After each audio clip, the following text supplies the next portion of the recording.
নমস্কার বন্ধুরা, সুষমা কিচেনে আপনাদের সবাইকে আরও একবার স্বাগত জানিয়ে শুরু করছি আমার আজকের নতুন ভিডিও। আজ আমি আপনাদের সামনে নিয়ে এসেছি দারুণ একটি আইসক্রিমের রেসিপি। এটি খেতে কিন্তু আমাদের ভীষণই পছন্দ। ছোট বড় সবাই কিন্তু আমরা আইসক্রিম খেতে ভীষণই ভালোবাসি। আর এত গরমে তো আইসক্রিম হলে কোনো কথাই নেই। তাই আজ আমি একটি দারুণ আইসক্রিমের রেসিপি আপনাদের সামনে নিয়ে এসেছি। আর বানানোটা কিন্তু ভীষণই সহজ। আজ আমি আপনাদেরকে বানিয়ে দেখাচ্ছি কোকা কোলার আইসক্রিমের রেসিপি। কোকা কোলা দিয়ে আমি আইসক্রিমটা বানিয়ে দেখাবো। আর খুব সহজ বানানো, আপনারা একবার দেখলেই অবশ্যই বাড়িতে বানিয়ে ফেলতে পারবেন। তাহলে চলুন ভিডিওটি শুরু করি। আর ভিডিও শুরু করার আগে আপনাদের কাছে আমার একটা মাত্র রিকোয়েস্ট, যারা যারা আপনারা আমার চ্যানেলে নতুন বন্ধু আছেন অবশ্যই আমার এই ছোট্ট চ্যানেলটি সাবস্ক্রাইব করে আমার পাশে থাকবেন।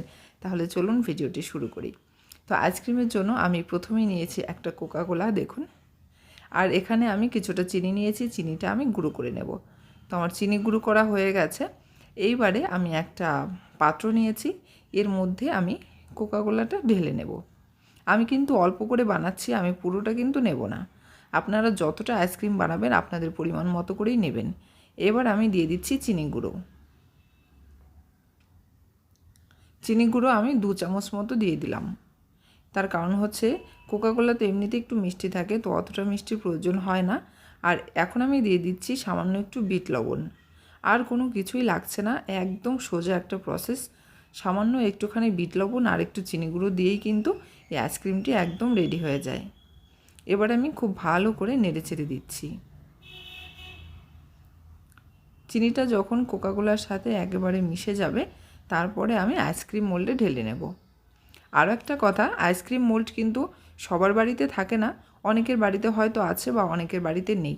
তো যাদের বাড়িতে আইসক্রিমের মোল্ড নেই তারা কিন্তু আপনারা যে কোনো বিয়েবাড়িতে বা যে কোনো অনুষ্ঠানে যে ছোট ছোট কাপে করে চা দেওয়া হয় সেই চায়ের কাপে করে কিন্তু বানাতে পারেন। এই হচ্ছে আমার আইসক্রিম মোল্ড। আর আমি একটা গ্লাসে ঢেলে নিয়েছি কোকা কোলাটা, তার কারণ হচ্ছে বাটি থেকে ঢালতে গেলে আমার একটু অসুবিধা হবে, তো সেই জন্য। এবার আইসক্রিম মোল্ডের ঢাকনাটা আমি খুলে নিচ্ছি। এবার গ্লাসে করে আমি ঢেলে নেব।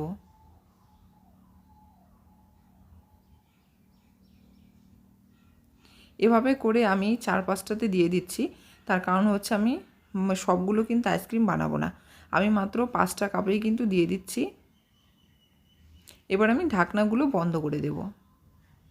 এরকম আইসক্রিমের আরও রেসিপি কিন্তু আমার চ্যানেলে দেওয়া আছে, আপনারা যদি চান অবশ্যই আমার চ্যানেলে প্লেলিস্টে গিয়ে আপনারা দেখে নিতে পারেন। কাঁচা আমের আইসক্রিম, অরেঞ্জ আইসক্রিম, এই সবই কিন্তু আমার চ্যানেলে দেওয়া আছে, আপনারা প্লিজ সেগুলো দেখে নেবেন। তো দেখুন, এবার আমি আইসক্রিম মোল্ডটা ডিপ ফ্রিজে রেখে দিয়েছি। আর সারা রাত রেখে দিয়ে আমি প্রায় 12 থেকে 14 ঘন্টা পর বের করেছি। আর এই দেখুন আমার আইসক্রিম কতটা সুন্দর হয়েছে, আপনারা দেখে বুঝতে পারছেন। তা আপনাদের আইসক্রিমও কিন্তু এতটাই সুন্দর হবে যদি আমার এই প্রসেসগুলো ফলো করে আপনারা বানান। আমি এখানে মাত্র 2টো আইসক্রিম বের করে আপনাদেরকে দেখাচ্ছি। তার কারণ হচ্ছে এখন আইসক্রিম শুধু আমি আর আমার মেয়েই খাবো। আর আমার হাজব্যান্ড তো অফিসে আছে, তো ওকে তো দিতে পারবো না, তো সেই জন্য আমি সবগুলো বের করছি না, আমি এখানে 2টো বের করে আপনাদেরকে দেখাচ্ছি। তাহলে দেখে বুঝতে পারছেন কতটা সুন্দর আইসক্রিমটা আমার হয়েছে। আপনারা অবশ্যই আমার মতো করেই বাড়িতে বানাবেন। তাহলে আজকের ভিডিও আমি এখানেই শেষ করছি।